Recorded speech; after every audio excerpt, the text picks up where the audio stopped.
안녕하세요, 여러분. 오늘도 저희 두쫑크 뉴스 소식 들으러 와주셔서 정말 감사드립니다. 제가 진짜 재밌게 설명해 드릴 테니까 채널 고정해주세요. 오늘은 지금 세간의 화제죠. 쇼트트랙 김길리 선수. 이 선수 진짜 제가 이번에 완전 팬이 되고 말았습니다. 그리고 최민정 선수가 이번에 은퇴한다고 하는데 최민정 선수가 진짜 힘든 시기 보냈다고 하더라고요. 이 이야기랑 그리고 마지막으로 혹시 김민석 선수에 대해서 아시나요? 헝가리로 귀화한 선수인데 우리가 한번 생각해 볼 만한 이야기 좀 나눠봐야 할 것 같아요. 일단 우리의 금메달만 2개 따낸 김길리, 람보르길리 선수 이야기부터 시작하겠습니다. 김길리 선수, 2004년생이에요. 올해 겨우 21살. 이 나이에 올림픽 금메달을 2개나 목에 건 선수가 대한민국에 또 있을까요? 그런데 이 선수의 스케이팅 인생 시작이 진짜 웃깁니다. 초등학교 1학년 때 엄마 친구 딸이 스케이트 타는 걸 봤대요. 하얀 빙판 위에서 우아하게 빙글빙글 도는 모습을 보고 나도 저거 하고 싶어! 하고 졸랐다는 거죠. 엄마가 그래서 등록을 시켜줬는데 한참 배우다 보니까 뭔가 이상한 거예요. 자기가 본 건 예쁘게 빙글빙글 도는 건데 자기는 왜 자꾸 앞으로만 미친 듯이 달리고 있는 건지 엄마한테 물어봤더니 이건 쇼트트랙이라는 종목이야 라고 알려줬다는 거예요. 피겨스케이팅인 줄 알고 시작했는데 쇼트트랙이었다는 겁니다. 이 반전 어떤가요? 이 엉뚱한 시작이 결국 올림픽 금메달까지 이어진 거예요. 그런데 순탄하기만 했던 건 아닙니다. 초등학교 3학년 때 한 번 그만뒀어요. 그런데 그만둔 이유가 또 웃겨요. 운동을 안 하면 학원을 다녀야 하잖아요. 공부하는 학원이 너무 싫었대요. 그래서 다시 스케이트를 탔다는 거죠. 솔직히 이런 동기부여가 어디 있습니까? 그런데 이게 또 통했어요. 고등학교 1학년 때는 진짜 위기가 왔습니다. 때마침 코로나가 터졌고 부상까지 겹치면서 슬럼프가 왔거든요. 엄마한테 나 이제 쇼트트랙 그만둘래 라고 얘기했대요. 그런데 이 방황이 딱 2주 만에 끝났습니다. 실컷 놀아봤는데 뭔가 삶이 허전했던 거죠. 빙판이 그리웠던 거예요. 결국 다시 스케이트 끈을 메고 빙판 위에 섰고 그때부터는 다시는 뒤돌아보지 않았습니다. 이 2주간의 짧은 일탈이 없었다면 지금의 김길리가 있었을까요? 자, 이제 밀라노 이야기를 해볼게요. 이번 올림픽에서 김길리 선수가 뭘 했는지 정리하면요. 3000m 계주 금메달, 1500m 금메달, 1000m 동메달, 총 메달 3개입니다.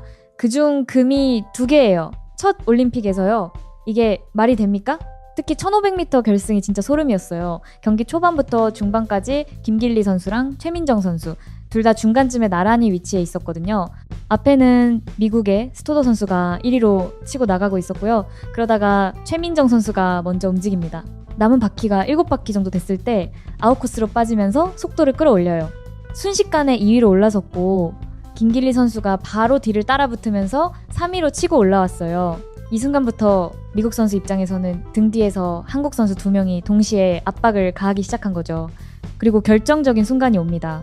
후반 레이스에서 선두가 살짝 처지기 시작하자 최민정 선수가 아웃코스로 치고 나갑니다. 스토더 선수가 이걸 견제하려고 바깥쪽으로 신경을 쓰는 순간 김길리 선수가 안쪽을 파고드는 거예요. 마치 미리 짜놓은 작전처럼 한 명은 밖으로 한 명은 안으로 양동 작전이 그대로 펼쳐진 겁니다. 나중에 인터뷰에서 들어보니까 미리 짠 건 아니었대요. 그냥 순간적으로 흐름을 읽고 각자 판단한 거라는데 누가 봐도 완벽한 그림이었거든요. 미국 선수 입장에서는 가운데 끼어서 이러지도 저러지도 못하고 1위 자리를 내어줄 수밖에 없었습니다. 이 장면을 본 현지 해설진들이 일동 경악했다고 해요. 리플레이를 보고 보고 도대체 어떻게 저게 가능한 거냐면서요. 그리고 두 선수가 선두권을 차지한 뒤에는 진짜 스포츠맨십의 교과서를 보여줬어요. 누가 힘을 빼서 밀어주는 것도 없이 둘 다 전력으로 달렸거든요. 결승선 2바퀴를 남긴 상황에서 종소리가 울리자마자 김길리 선수가 먼저 치고 나가요. 최민정 선수를 제치고 1위로 올라서더니 마지막 바퀴에서 격차를 더 벌립니다. 결과는 김길리 금메달, 최민정 은메달, 한국 선수 2명이 나란히 1, 2위를 차지한 거죠. 이 장면이 전 세계로 송출되면서 해외 팬들 사이에서 한국은 대체 쇼트트랙 DNA가 뭐가 다른 거냐라는 반응이 쏟아졌습니다. 특히 미국 전체 올림픽 중계를 독점하고 있는 MBC에서는 한국 선수들이 계속 뒤쪽에 있다가 마지막 종소리가 울리면 갑자기 에너지를 폭발시키듯 역전하는 패턴에 집중했다고 해요. 뒤에서 기다리다가 한 방에 뒤집는 이 스타일을 한국식 쇼트트랙의 미학이라면서 특집 방송까지 편성했다고 하더라고요. 김길리 선수의 매력은 경기력만이 아닙니다. 이 선수 특유의 깨발랄한 에너지가 전 세계의 주목을 받고 있어요. 그 나이대에서만 나올 수 있는 밝고 귀여운 텐션이 그대로 전해지거든요.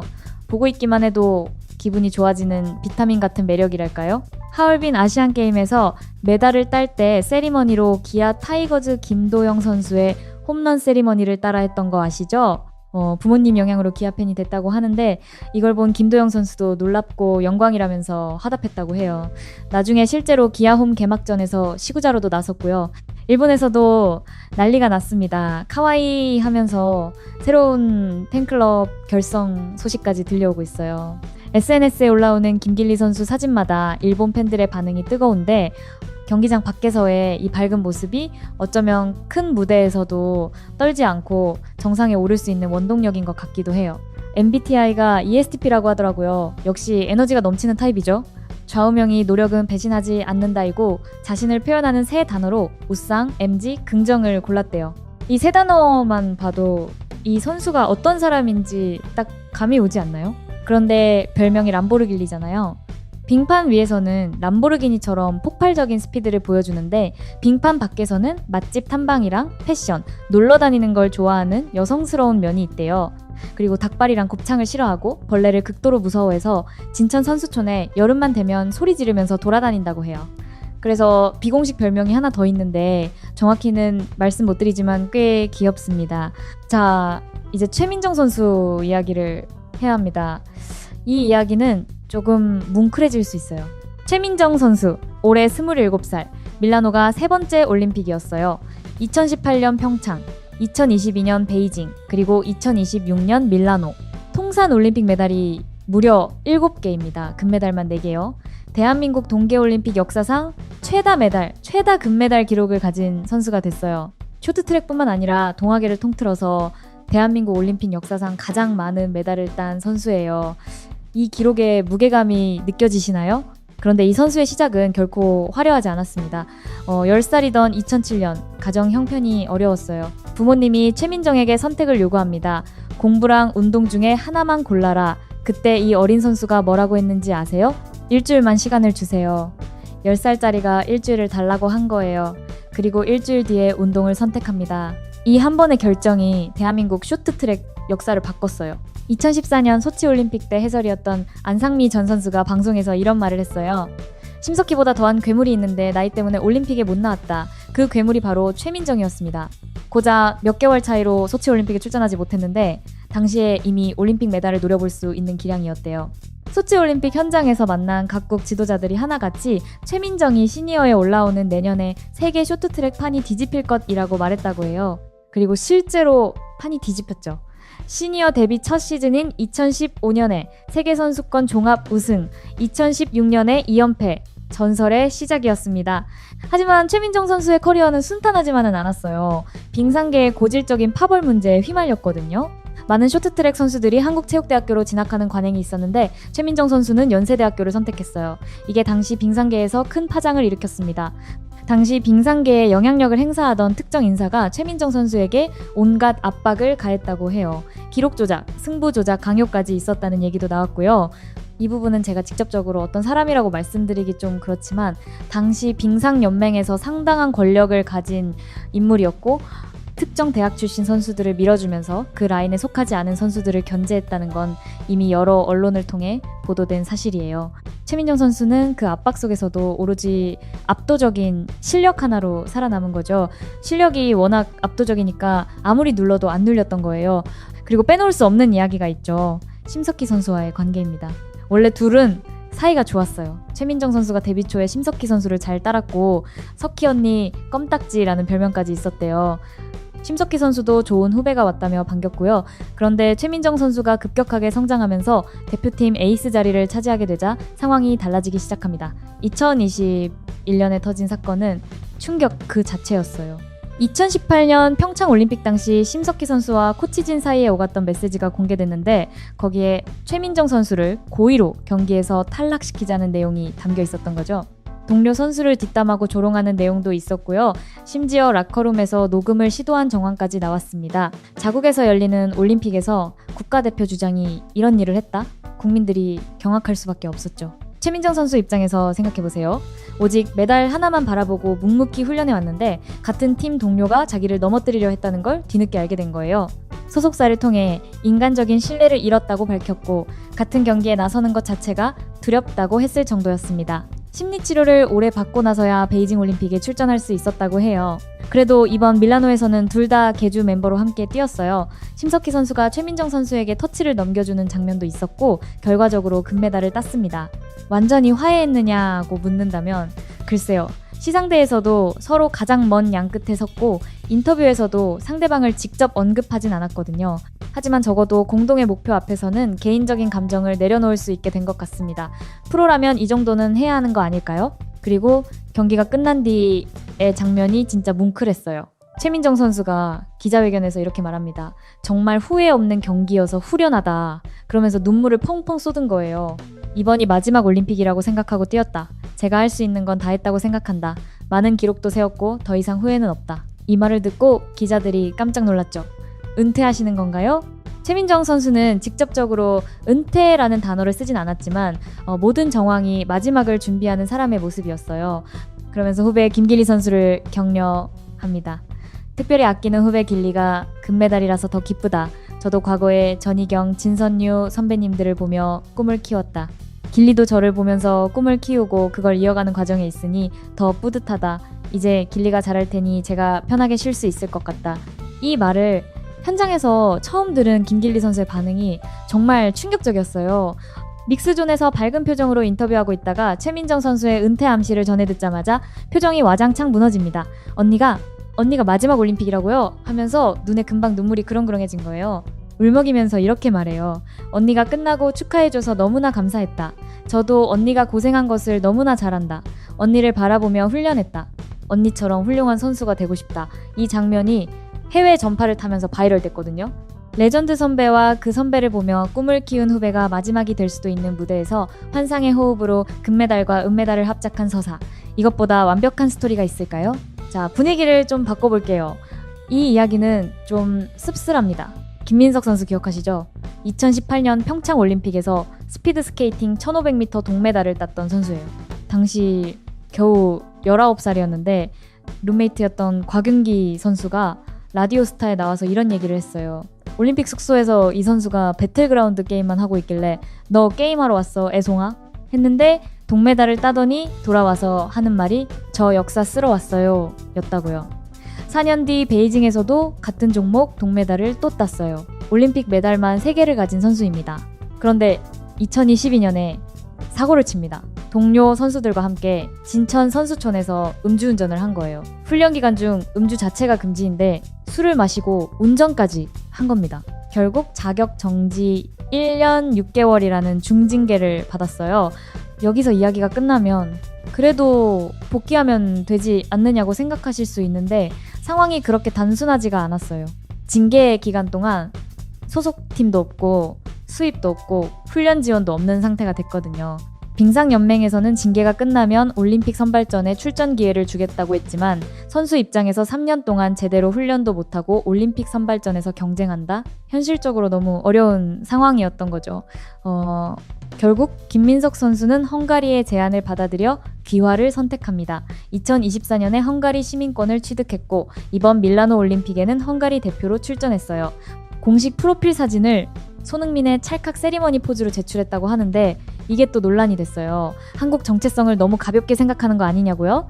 여론이 좋지 않은 건 사실이에요. 음주운전이라는 명백한 잘못으로 징계를 받고 거기서 도망치듯 귀화했다는 시선이 있으니까요. 그런데 한편으로는 이런 생각도 들어요.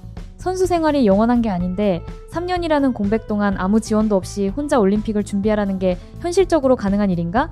물론 잘못에 대한 책임은 져야 하지만 시스템이 선수를 떠나보내는 구조가 된 건 아닌지도 함께 생각해봐야 하지 않을까요?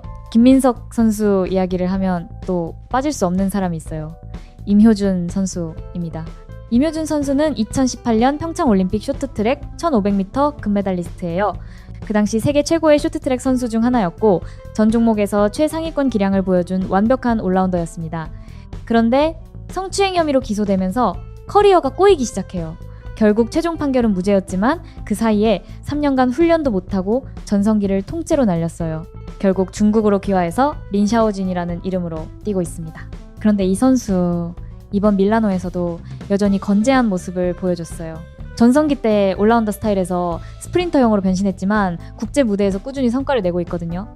3년간 훈련을 못했음에도 이 정도 활약을 하는 걸 보면 한국에 남아있었다면 얼마나 대단했을까 하는 아쉬움이 들 수밖에 없어요. 그리고 이 이야기에서 빠질 수 없는 인물이 황대현 선수입니다. 황대현 선수는 2022년 베이징 올림픽 1500m 금메달리스트인데 이 선수를 둘러싼 논란이 한두 가지가 아니에요. 임효준 선수가 무고 혐의와 관련된 일로 대한민국을 떠나게 된 과정에서도 황대현 선수의 이름이 거론되고요. 2024년 세계선수권에서는 같은 대표팀 동료인 박지원 선수와 두 차례나 충돌하면서 둘 다 메달을 놓치는 대참사가 벌어졌어요. 당시 박지원 선수는 병역 문제 때문에 아시안게임 금메달이 절실했고 그러려면은 세계 선수권 성적이 중요한 상황이었거든요. 그런 상황에서 무리한 인코스 추월로 동료를 넘어뜨린 게 한 번도 아니고 두 번이나 반복됐으니 비난이 쏟아질 수밖에 없었죠. 선수 경력 내내 반칙 관련 페널티가 많았던 선수인데 기량이 떨어지면서 그 문제가 더 심각해진 겁니다. 이번 밀라노에서 1500m 은메달을 따긴 했는데 기자회견에서의 태도가 또 논란이 됐어요. 금메달을 딴 네덜란드 선수가 4년 전 황대헌의 레이스를 참고했다고 공을 돌렸는데 한국 기자가 이에 대한 소감을 물었거든요. 충분히 나올 수 있는 자연스러운 질문이었는데 황대현 선수가 마이크를 접으면서 답변을 거부해버린 거예요. 전 세계로 송출되는 공식 기자회견에서요. 이런 태도가 국내 팬들의 실망을 더 키우고 있는 상황입니다. 자, 오늘 이야기를 쭉 정리해보면요. 빙판 위에서 벌어지는 이 모든 이야기에는 공통점이 있어요. 재능만으로는 끝까지 갈 수 없다는 겁니다. 김길리 선수는 피겨인 줄 알고 시작한 엉뚱한 소녀가 포기하지 않는 긍정의 힘으로 올림픽 정상에 섰어요. 최민정 선수는 어려운 가정 환경과 파벌의 압박, 동료의 배신 속에서도 오직 실력 하나로 10년을 버텼고 대한민국 동계올림픽 역사에 살아있는 전설이 됐습니다. 반면 김민석 선수는 한 번의 잘못된 선택이 커리어를 송두리째 흔들었고 결국 태극마크를 내려놓아야 했어요. 임효준 선수는 무고에 가까운 혐의로 전성기를 잃고 다른 나라 유니폼을 입게 됐고요. 황대현 선수는 뛰어난 재능을 가지고도 경기장 안팎에서의 태도 문제로 팬들의 신뢰를 잃어가고 있습니다. 이 중에서 우리가 특히 주목해야 할 건 시스템의 문제가 아닌가 싶어요. 파벌이 횡행하는 연맹, 선수를 보호하지 못하는 구조, 징계 기간 동안의 지원 부재, 이런 환경이 만들어낸 결과가 귀화 선수의 증가이고 선수들 간의 불화이고 팬들의 실망이거든요. 그래서 김길리 선수의 등장이 더 특별하게 느껴지는 건지도 모릅니다. 이 어둡고 복잡한 서사 한가운데에서 해맑은 21살짜리 선수가 노력은 배신하지 않는다라는 좌우명을 가지고 금메달을 2개나 따내고 레전드 선배에게 안기며 울고 일본에서는 카와이 하면서 팬클럽이 생기는 이 밝은 에너지, 이게 우리 쇼트트랙이 다시 전진할 수 있는 원동력이 아닐까요? 최민정 선수가 남긴 말이 계속 마음에 남아요. 이제 길리가 잘할 테니 제가 편하게 쉴 수 있을 것 같다. 한 시대의 마지막이 아니라 새로운 시대의 시작을 우리가 보고 있는 건지도 모릅니다. 오늘 이야기가 꽤 길었는데 끝까지 들어주셔서 감사합니다. 여러분은 이 이야기들 중에 어떤 부분이 가장 마음에 와닿으셨나요? 댓글로 한번 이야기 나눠봐요. 선수들 모두 너무너무너무 고생하셨어요. 특히 김길리 선수, 최민정 선수 진심으로 수고하셨습니다. 오늘 영상은 여기서 마치겠습니다. 구독과 좋아요 꼭 부탁드려요. 다음 영상에서 또 뵙겠습니다.